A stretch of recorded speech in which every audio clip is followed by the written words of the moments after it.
Hi guys, good morning. आज आपण बनवतो आहे शेवग्याच्या शेंगांचं सूप, म्हणजे ड्रमस्टिक सूप.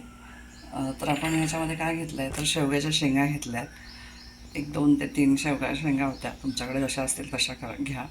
त्याच्यामध्ये मी थोडासा कांदा चिरून टाकलेला आहे उभा, थोडं टोमॅटो टाकलेला आहे आणि लसूण पाकळ्या टाकलेल्या आहेत, थोडीशी काळी मिरी टाकलेली आहे आणि छोटासा आल्याचा तुकडा टाकलेला आहे.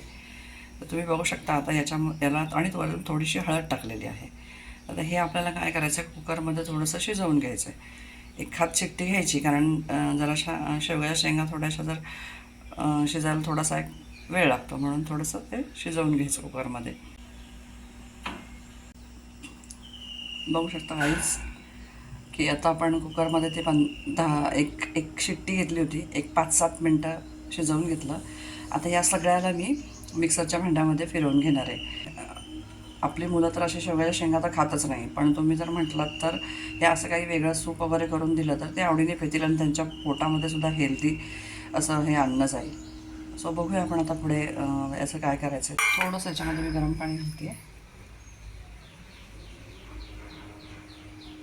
गरम पाणी घातलं जारमध्ये आणि ते पाणी सगळं या भांड्यात ओतून हे मिक्सरला फिरवून घ्यायचं आणि थोडंसं पाणी टाकायचं.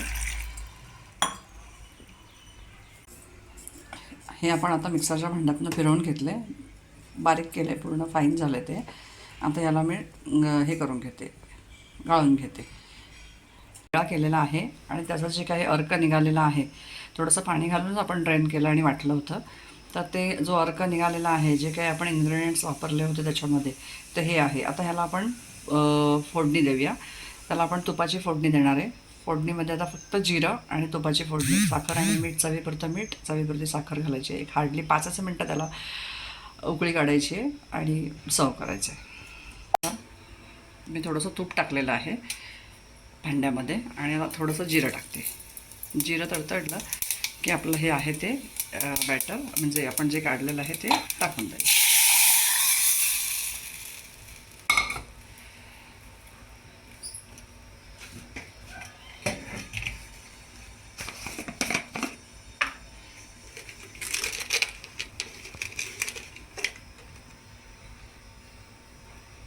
चवीपुरतं मीठ टाकायचं आहे, फार नाही टाकायचं.